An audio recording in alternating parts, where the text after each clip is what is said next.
So what I wanted to share is basically some information on how we approach safety.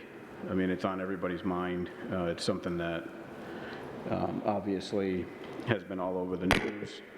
I won't touch that again. And so one thing that we do is, and I get a little thing down here in the bottom, you know, one thing that we've learned from all of the experts that we have worked with is if you see it, you report it, and it can be stopped. Too many times you hear on the news about all these events that took place. What you don't hear on the news is all these events that were actually thwarted. I don't know if that's the right word, but they were stopped before they even became an event. So with that, you can see here in this photo, one of these buildings is a school and one is a child detention center. And so the idea that we're charged with here at Oyster River is to create a building that's inspiring, welcoming, healthy, and full of wellness. And so you can see that neither of these two facilities do that. Anybody want to take a guess as to which is which? Left, well, my left anyway, is the school. Everybody agree with that? Okay. So that is correct, and the one on the right is the detention center. But you can see that they both have the same level of welcoming, if you will. So the other thing that we pay a lot of attention to is the real data. And this isn't what we see on Twitter or CNN or, you know, Fox News or MSNBC or any of those things. This is put out by the National School Safety Statistics. This is also put out by Safe Havens International. So just to walk you through this very quickly, fatalities on school grounds, 40% is traffic related. So it's cars and it's buses. Non-active shooters, which means somebody doesn't come to a school to do harm to a lot of people, they come targeting one person. And it's usually a vendetta. And a lot of that is also the adults, more so than the kids. And then 10% is suicides. And that is, again, not just children or students, but also anybody related with the school. And then 8% is unknown. So 8% of the fatalities that happen at schools, they never figure out exactly what happened. And then 5% is the active shooters that you've all heard about. 2% is severe winds, and when we talk about severe winds, it's basically tornadoes.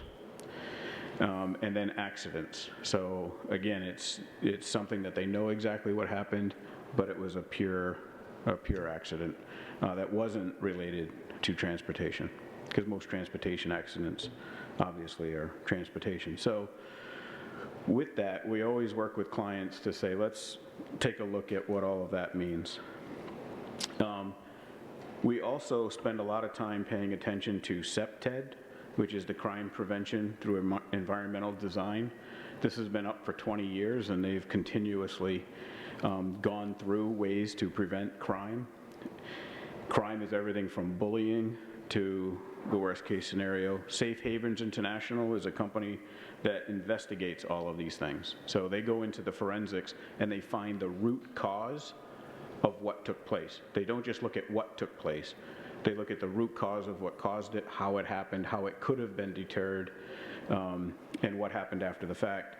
And then National Crime and Prevention Council, again, is always setting out best practices for how do you prevent crime on campus. Everything from bullying to theft to the worst case. So the CPTED guidelines are very simple. They talk about natural surveillance.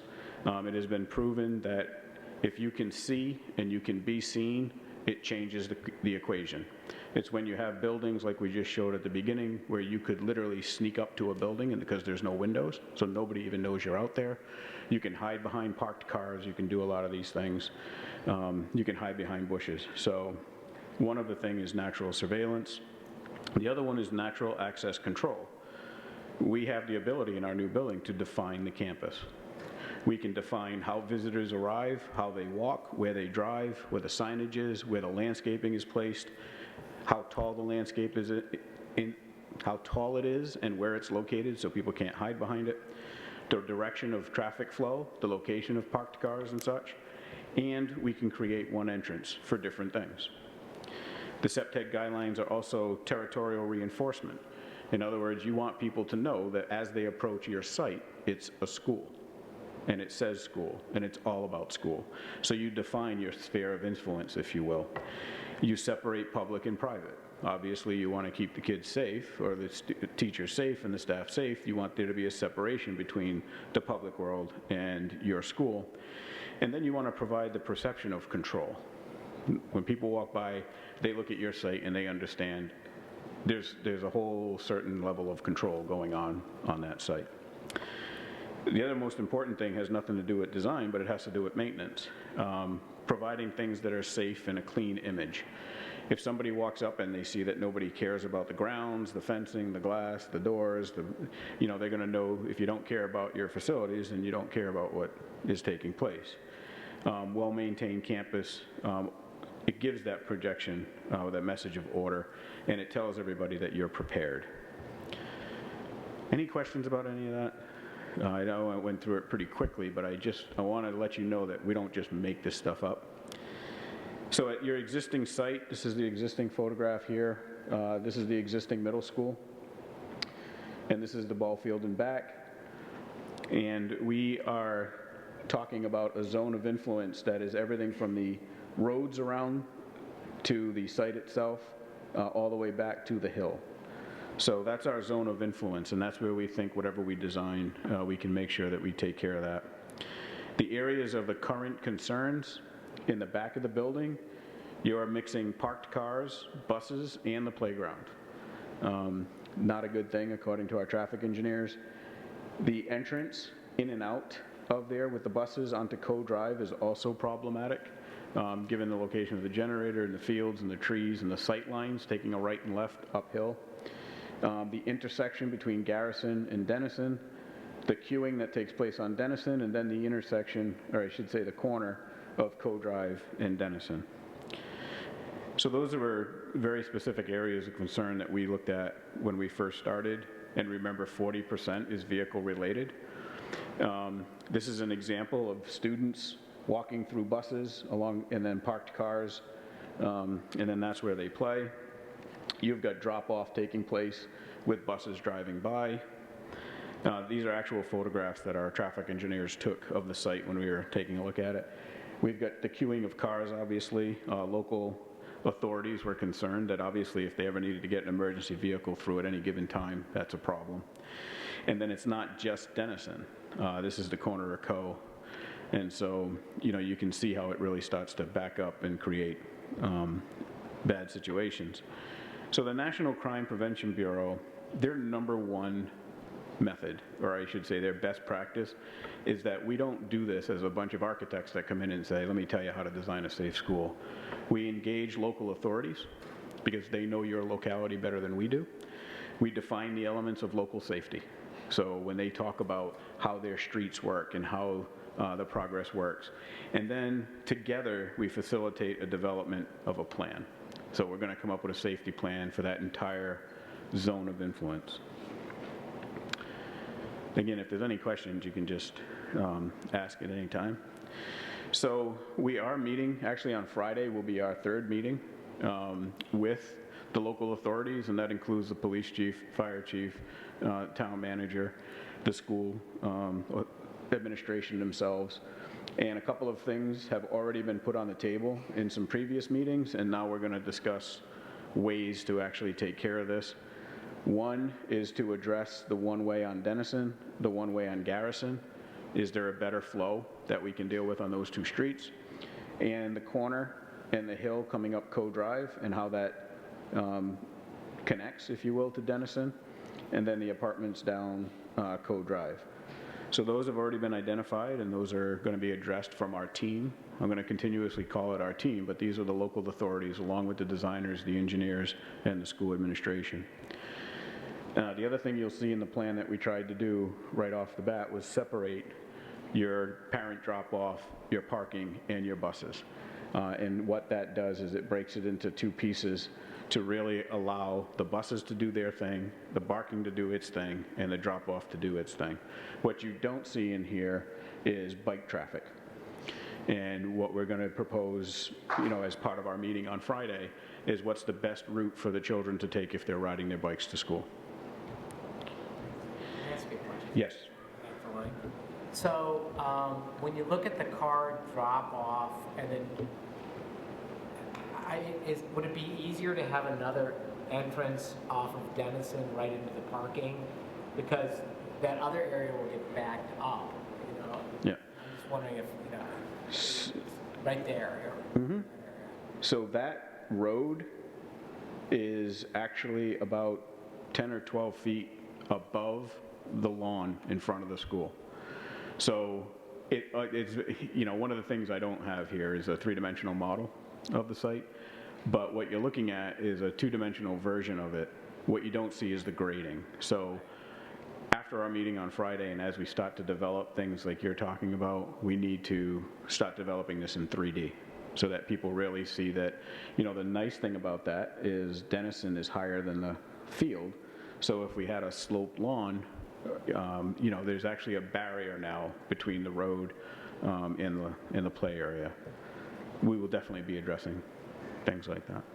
So I'm looking, so the road that's just shows a little piece of that. That's probably Baghdad Road. Here? Upper left, right? And then Denison comes off of there, Right. right? Yep, this And is so then Baghdad. you're having cars come down Denison, and then you've got this flow into a parking lot. And you're talking about making Denison two-way, not one. Well, that's currently being discussed by the local police, fire, and town manager, yeah. Right. So I don't understand how that solves the issue of the backup that currently is occurring. If anything, I see it becoming worse because as cars come off of Denison, and from your circle, it almost looks like they're going to circle.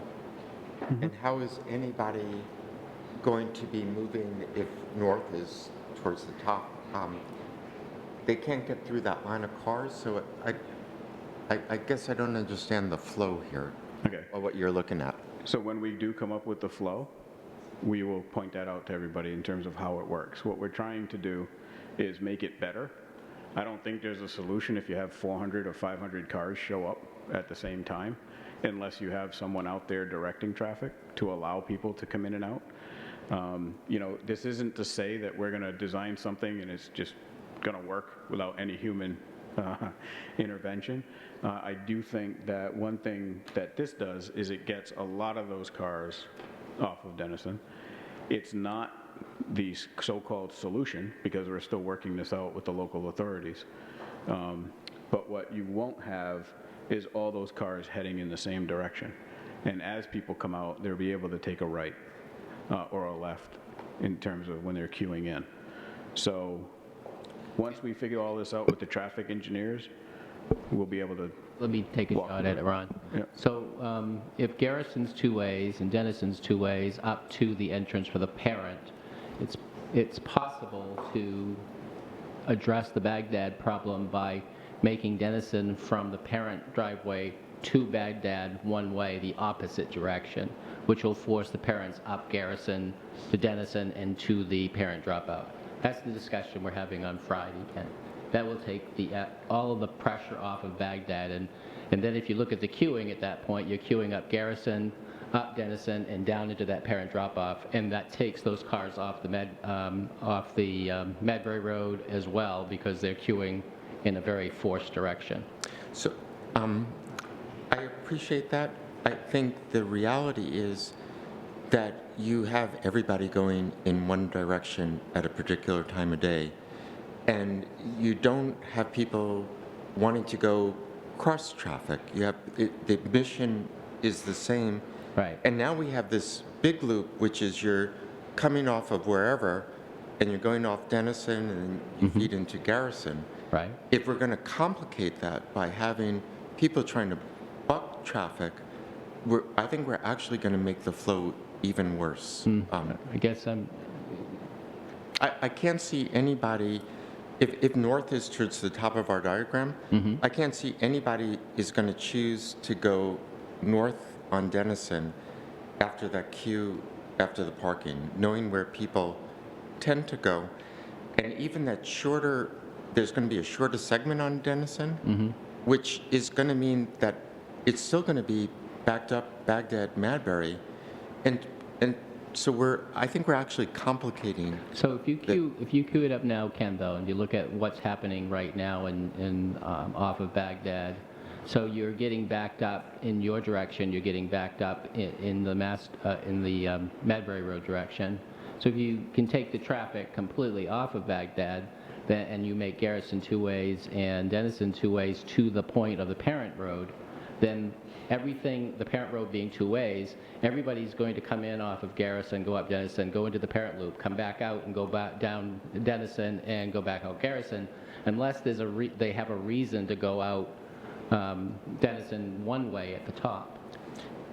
I don't think that loop is big enough to accomplish what you would hopefully want to accomplish. And so what's going to happen is the spurs coming in are going to be a morass. And the Garrison Road and Denison combined would be far bigger, and the parent drop-off is far bigger than Denison. But you're having people going in opposite directions, and you can have kids. But you're asking everybody to bottleneck into your loop for a pickup. And right now, the way it works on the street is that cars queue up incredibly. Kids don't stand at the front door and get in the car when their parents appear at the front door.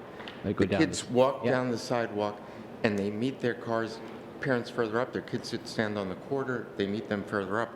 And if we're demanding everybody to move into that circle, it's not going to accommodate that.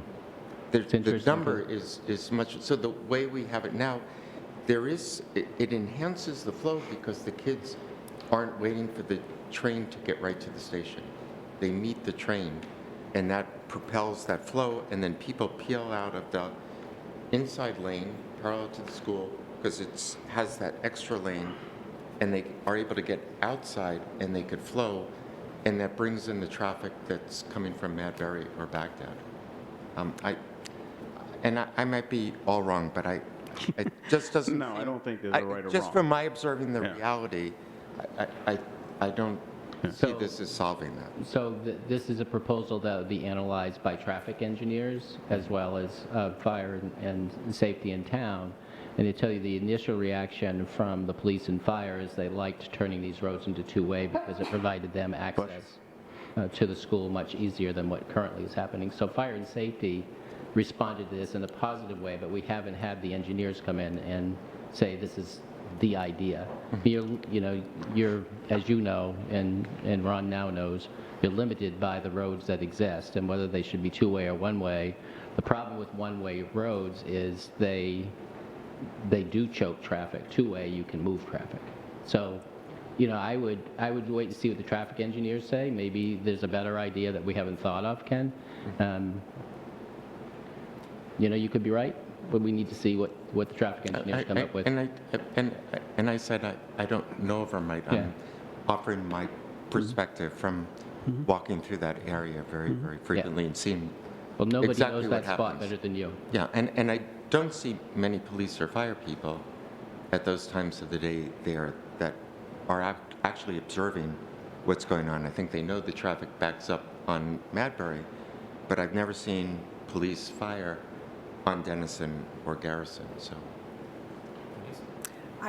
The fact that kids are getting in cars all along there, though, to me, speaks to the whole, safety issue of you've got kids trying to get into cars all over the place, you know what I'm saying? But what we have now, it totally is, I'm amazed we've not had something absolutely. awful happen from the way the setup is. And, I've spoken so much about wanting to address it. I'm just not sure that that's the solution. That's all I'm saying. So- I agree. The Definitely- status quo is awful. Yeah, we'll definitely bring up your concerns on Friday, Ken, so that both chiefs know your thoughts. So, I mean, I would think that there'd be some ways to run scenarios. I mean, suppose you have, figure out how many cars you have, you know, what would it look, I mean, can you run like, almost like not physically run a trial run, but, you know, a virtual trial I run to think- see what it looks like? So first of all, Ken, this is exactly the conversation that needs to take place. What we're showing here is not a solution. This was the idea of separation. Like, in other words, the first step is it possible to have busing on one area, parking and drop off on another? So that's just, is it possible discussion? And that was the result of that discussion. The next discussion is exactly what you're talking about. Now, how do the cars come down? What are the traffic counts? Where do the children walk? Where are the sidewalks? Where do they get in? Where do they get out? How do you move traffic? And so all of that, again, is taking place on Friday. We're not going to solve it on Friday. I can guarantee you that it won't be, because folks are going to ask similar questions to what you're asking. And the biggest thing that I look at is the what if question, right? So so right now we have this going on. You know, we took a look earlier on in the project of a loop around the building. And I'll go to my next slide to talk about that for a second. The other thing we're trying to consider, just for what it's worth at this point in time, because if we had the solution, we'd be done, but we're not looking for a solution until the fall, is what this does is it sets up 2 play areas for the children. One in front of the building and one in back of the building, both of which are not near, again, you know, not near the cars or the buses or anything like that. So I think what this demonstrates, and what, Ken, you're getting to, is this is a very tight site with lots of parents drop off and with 10 or 11 buses that show up every day, whether they're queued and timed or not. And it's a middle school where we have recess and we have a lot of outdoor activities, whether it's outdoor learning or outdoor play. So because it's a tight site, one of the things we need to do is ask questions like that. The meeting is at 1 o'clock on Friday, is that correct? I think the more people who are there, the more people who talk about this, the better the solution is going to be. And then it's a matter of, how does the grading work? How do you get cars from point A to point B in a safe way? So anyway, that's lots to think about. But I think what we wanted to demonstrate tonight is that we're thinking about safety first, and how do we solve that as we move forward. Ron, Yep. in that picture, is the amount of parking along Denison the same as it is today? Is that roughly? We haven't really figured it out. What we have figured out is that what you have right now is like pull-in parking. And to complicate everything Ken just said, can you imagine if people are trying to back out? And so one of the things we were thinking about, and I think this goes in line with what the chiefs were thinking too, is that if it's two-way, you can get parallel parking on both sides of the road. And so now you're not backing up into traffic. Now that's not to say there won't be a proposal that says, what about angled parking? Or what about, you know, because the other thing in the back of everybody's mind is once we solve the safety, the movement of the buses, the movement of the cars, then how many parking spaces can we get in and around the school? You know, we're still targeting as many as we can. So we haven't pigeonholed ourselves into a certain number of parking because we think the safety comes first. But as soon as we solve all of that, what's the best way to park? You know, is it parallel, is it angled, or is it straight on? Right, right. So I'm wondering if the field could be slid towards the building a little bit, Phil added in that parking area along Denison, expanded, hopefully to reduce the need for as much parking and Yeah. road space on the northern end of the site altogether. Definitely something we will look at. Yep. And again, just there is a big grade difference between the two. So maybe moving that field forward is going to solve more than one issue. So that's a good thought. That's basically the outside. As we get to the building itself, just reflecting back into what we just talked about in terms of one entrance into the building, it's a controlled entrance. So the idea is that even though you're going to see doors around the building, they are secured and everybody comes in the front door. This allows just an easier flow, and by the way, it's more welcoming because everybody comes through the front door, you get to say hello to everybody. The other thing is the natural surveillance, and what you see here is in the light pink, And the orange and the yellow, this is your library services, your food services, and this is all administration, counseling, nurse, and special ed. And the office for the library, for instance, the tech center for the library, for instance, the office for the kitchen or for facilities.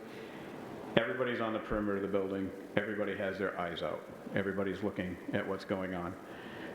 And so we want to get as many eyes as we can around the perimeter on the first floor that allow you to see the entire site.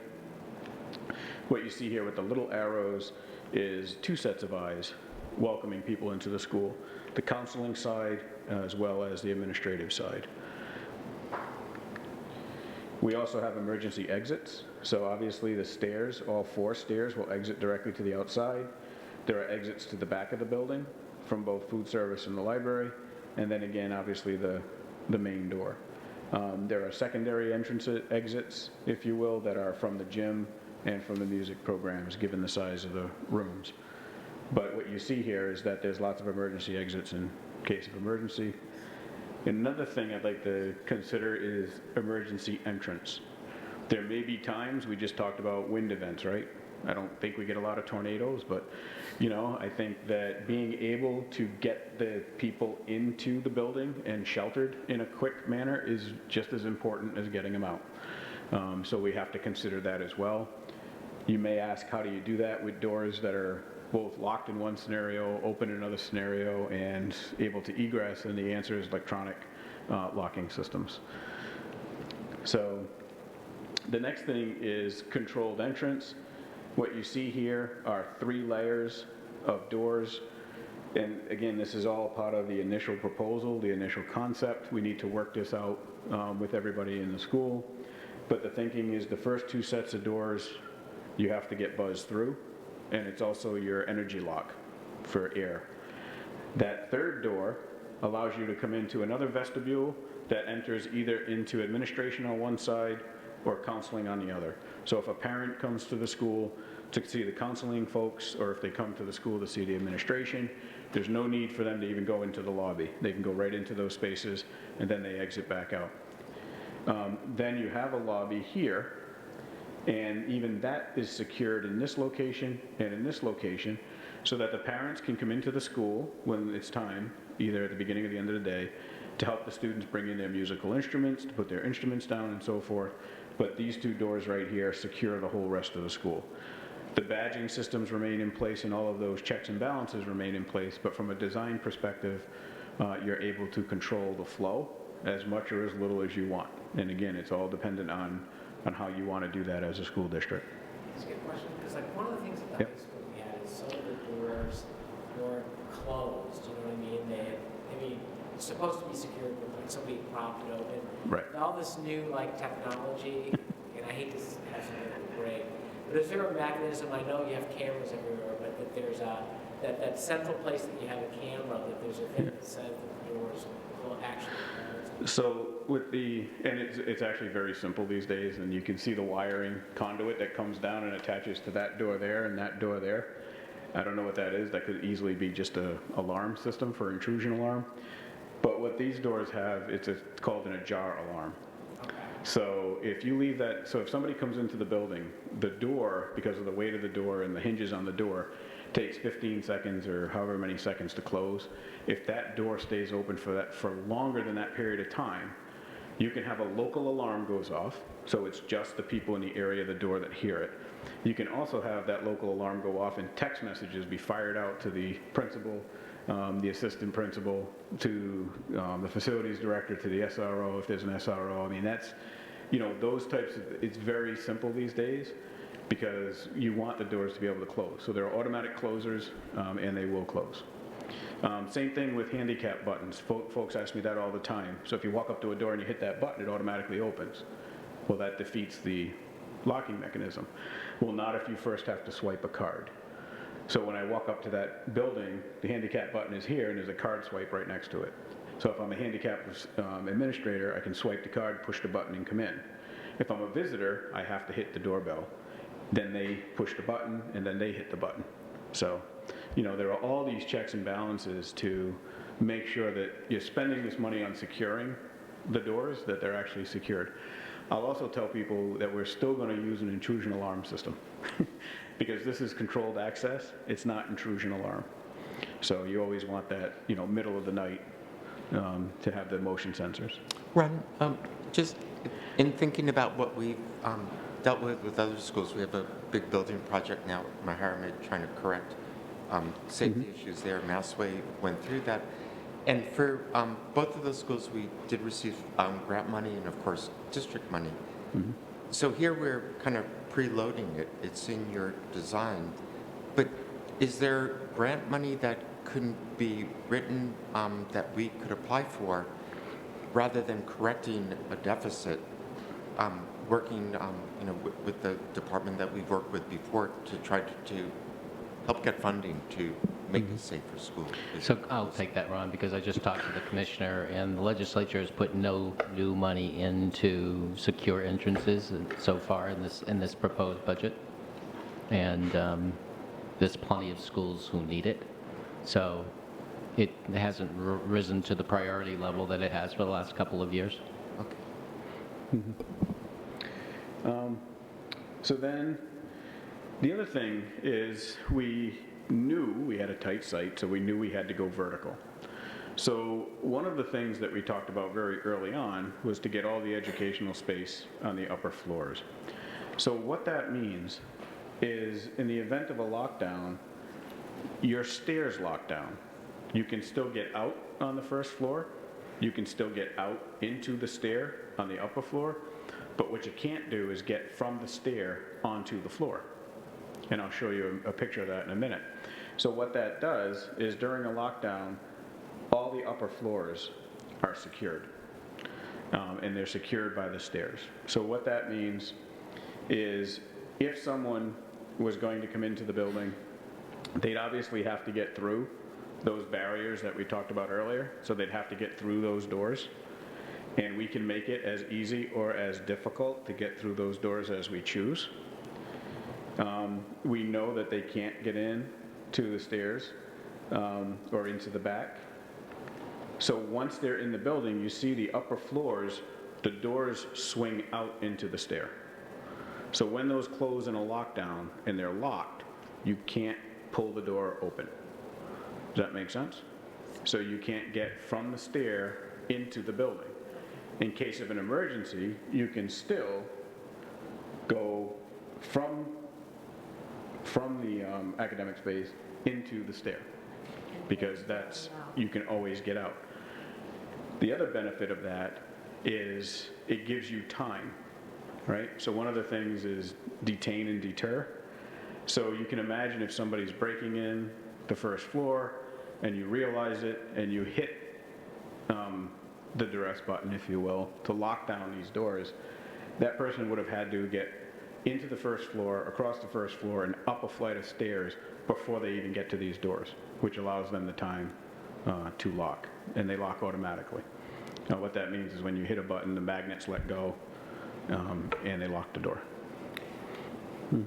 So what happens though, say you have a classroom that's been, in transition from going to the second to the third floor, when something like that happens, then they're basically trapped in the stairwell as well. No, so that goes into training. So one of the things you have to do is all your kids do fire drills, right? When you have the facility like this, you want to get into, okay, how do we drill for this, and how do we drill for that? How do we do this, and how do we do that? These doors don't have, we just talked a minute ago about time. So you could easily have the staff be involved on the upper floors that have to do with these stairs.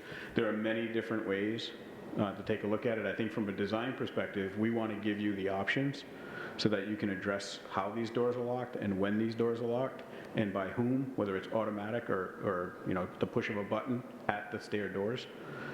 So there's lots of different options for you to consider as we start talking about things like this. So when we then get to the upper floors, it's exactly the same thing. So if they went past the second floor up to the third floor, you have those same scenarios taking place at the stairs. You go up to the fourth floor, it's the same scenarios taking place. The other thing that we talked about, I'm going to back up here for a second.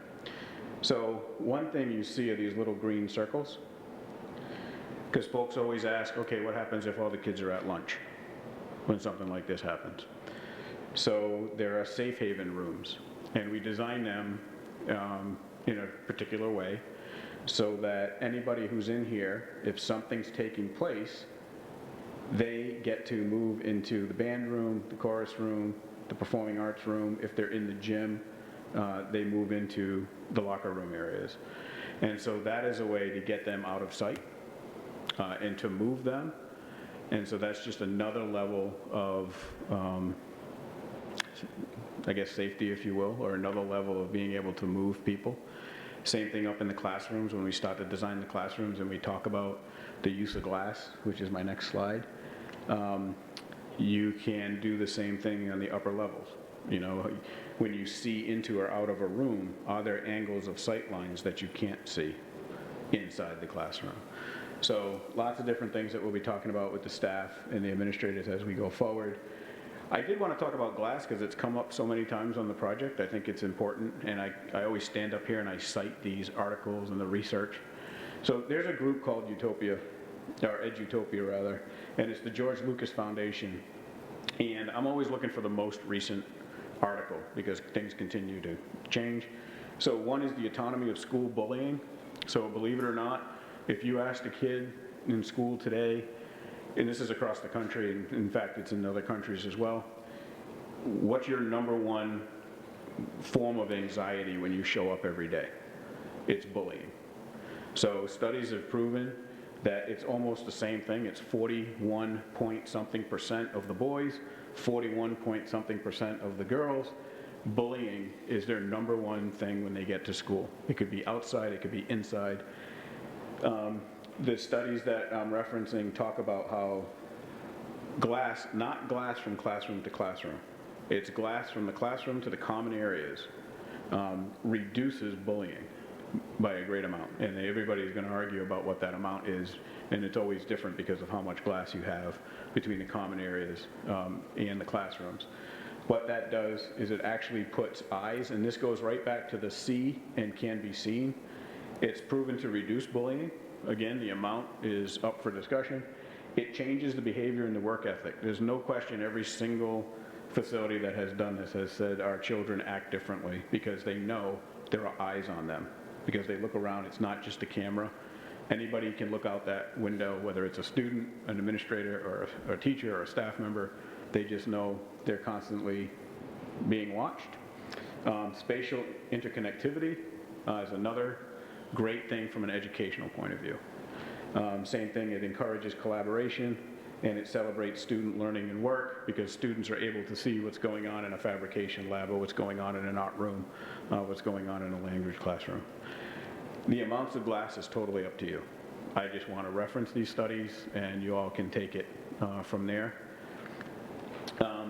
Conversely, there have been two big arguments about the use of glass. One is it creates distraction. High Tech High is a K-12 charter school system in San Diego who have done extensive studies on this. All their buildings are filled with glass, and they obviously have a very good outcome. And the reason I say that is because they're the #1 school district in the country when it comes to performance. And the thing is when we talk about distraction, they will talk about proper seating arrangements, how the students are engaged, and even blinds, like you have right here, right? I mean, if there's something really going on and you have somebody doing some testing or something and you want to pull the shade, then, you put blinds on the windows. I will say that you can always put the blind up and have that transparency and put the blind down and not have the transparency. If it's a wall, that's it.